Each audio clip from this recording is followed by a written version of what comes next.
We've been doing a lot of business planning and business consulting with businesses of all sizes around all parts of New Zealand to start 2026, which is really exciting because a lot of them are looking to their future and they are growing and they are wanting to put the foot on the gas. And I thought I'd take you through 6 of the common themes that we see that keep coming up in these sessions, no matter where the business is in the stage of their journey, where they are located, and how much they are turning over. There are 6 of these that have been really prevalent in 2026. And the first one is that business owners are seeking a form of clarity of what it is that they should actually be focusing on.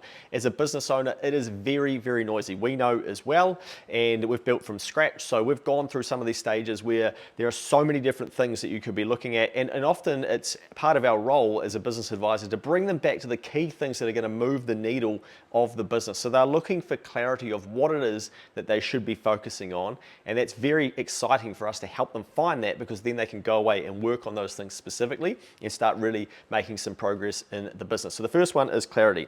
Now, the second one leads on from that a little bit, where it's an outsider's perspective. So they want to know what else could they be doing? What are competitors doing that we've got insight to from our experience? Or how would we run their business if we were doing it? What can we see that they can't see? Which is great, because they're coming to these sessions with a real learning mindset and attitude, where they're keen to find ways that they could be doing their business differently. And often there are many tweaks within a business that we know will work because we're seeing them work for similar businesses or even the same types of businesses, but in different parts of New Zealand. So they're looking for that outside expertise and experience. And another way to think about this too, and we often encourage our clients to do, is to reach out to different businesses that are in the same industry as you in different parts of the country and find out from them, what software are they using? How have they solved different problems you have? It's a great way to find out how you could potentially solve some of your problems.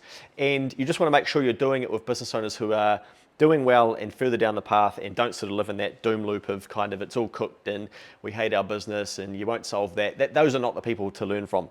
Now, the third one is margin. Now, margin's been squeezed because of the cost of running a business. So your wages would have gone up, your lease perhaps has gone up, your insurance would have gone up, a lot of your expenses would have gone up. So business owners have been squeezed at a gross profit level and a net profit level. The gross profit level is that if I want to sell t-shirts, then this t-shirt is going to cost me something to either make or get. And if I'm not careful of what that's costing me, then I'm not going to be careful with my pricing. Now, if I then am not careful with my pricing and understand that this is becoming more expensive, my margin is going to get eroded. That's going to mean I've got less margin left to spend on the rest of my business, like marketing, advertising, my lease, putting up some branding, buying some new equipment, and all those sorts of things that you're going to need to run your business, subscriptions. Now, this has been very prevalent over the last few years, where costs have become more expensive. And you might even see it in subscriptions of things that you need in your business to run it.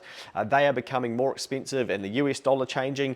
And if we're not mindful of these things, it eats into our overall profitability. So a lot of business owners that we've been working with have to correct their margin, and margin has been going like this, and we've got to find ways that they can turn that around. So it might be adding more value, or it might be selling products that are going to lift the overall margin of the business and teaching them how to go about doing this. So margin is a very consistent theme, where business owners are still doing sales, but they don't feel like they've got that same amount of money, and it is frustrating them. Now, the next one is actually how much money do they have? And a lot of business owners have a target of how much they'd like to take out of their business every month. And it's a great exercise to do. How much cash would you want in the hand to be able to pay yourself weekly or monthly? Now, often we start with monthly, and then we work it backwards to, okay, what is that in the form of a gross salary each year? And then you know what your own salary is that you're aiming for. Now, if you want more profit outside of that, okay, we can look at that too. But to start with, a lot of business owners want to just get to the business to a point where they can pay themselves for the reward, pay themselves a reward for the risk that they are taking. And that means that sometimes they have to do things differently in order to do that. But it's good to know what is it that you need to make. Because as an example, if you want $120,000, so 10 grand a month, then you're probably going to need to make $170,000 before tax in order to put your tax aside to then have that $10,000 a month coming out to you. So you want to gross up that figure and then work back to, okay, how am I going to go about making this happen? Is the way that you're running your business at the moment, is it actually going to get you there? So you want to have a target, and you want to know what that figure is and start working towards that. Now, typically what we're seeing too is that's requiring them businesses to go out and sell more. But the clients that we're working with, especially by the time they get to the end of 3 months or 6 months working with us, they're actually going into the market and they're finding that they can sell. And if we're focused on the right ways to get sales and things that will work versus things that won't, and we're being consistent with it and turning it into a process, some of these businesses are coming back saying, wow, there's actually a lot of work out there and we can increase our sales. So there's been a big focus too on increasing sales and finding the best way to do that. And often the best way to do it is actually what you've done before that's led to a sale, but increasing the volume of that. So as an example, it could be that you did a flyer drop and you got some work out of that. We'd then increase the volume of doing that. Excuse me, it might be outreach or it might be emails. And a lot of the times, to increase your sales, you've got to increase the volume. Much like Briscoe's, for instance, they'll wrap the front of the Herald every week. And you could argue they don't need to do that, but they're staying top of mind and they are increasing the volume to, well, I think it's every week. It seems to be just about every time I see a Herald. But they're constantly marketing. And I think for a lot of smaller businesses in New Zealand, we seem to think that we can just, dip in and dip out, and I'll do it when I feel like it. I can't do it now because, I don't have any capacity because I've got this big job I've got to finish. Oh, gee, my job's finished now. Sheesh, I should be doing some marketing. I wasn't doing anything. Oh, now I don't have any sales coming in. Oh, now I've got a cash flow problem, and you're diagnosing it as a cash flow problem when really the problem is that you're not doing consistent marketing to keep the project work coming in or the sales happening or whatever it is that you're doing in your business. So increasing your sales has been a big theme of this, and we're seeing clients have success with increasing their sales, which is great to see. Now, the next one is cash flow, and Phil and I are always blown away how few businesses actually stop and map out their cash flow. Money coming in, money going out. Now you want to start with your revenue and your expected revenue, not like, oh, I'd like to make 100 grand next month. No, like what do you know you've got coming in? What do you know you have going out? It might be leases, it might be vehicle expenses, it might be subscriptions, it might be wages. Start with all the things that you do know. And the number one thing that people forget, well, two of them actually, loan repayments, they're a cash outgoing. And for a lot of businesses, we can see the number of loans that they have throughout the year, and we can map out what that entire 12-month cash outgoing is, and people get a bit of a fright of, wow, I'm trying to clear 60K worth of debt. Remember, in business, it's a lot different to personal and property. You don't get 30 years to pay off debt in a business. No, the debt dealers will want their money back in 3 years, 5 years, 7 years, depending on what you're borrowing that money for. So that's going to put a strain on your cash flow. So you want to understand what cash outgoings you do have. So make sure you've got some form of cash flow model, and we're often teaching our clients how to do this, helping them map that out so that they can see and they can predict their runway into the future as well. And often the beauty of this too is that there's not a cash flow issue in a profitable business, and that business owner can see, oh, I don't need to worry about money and cash flow because I've got good money coming in, therefore I can get back to focusing on the other things that I need to focus on in my business. So the final thing there is the bottom-up analysis, and if we go back to how much money do you actually want as a business owner, often we do an exercise with a business owner where we work backwards to, if that's the profit we want, and we know that our overheads, like our expenses of rent and the subscriptions, the things that should stay relatively the same, they might have some inflation.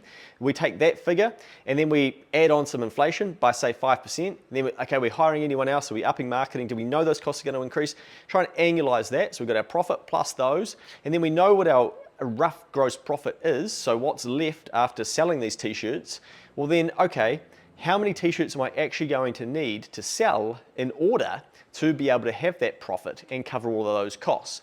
And that's an incredible exercise for people to work through to see either, wow, I've got some pushing to do, or okay, this is more achievable than I realized, or sheesh, if I didn't let my gross profit margin drop from 40% to 5%, what would another 5% be of my total sales? Wow, okay, on $1 million, there's $50,000 that we've lost of net profit because we've let the margin decrease.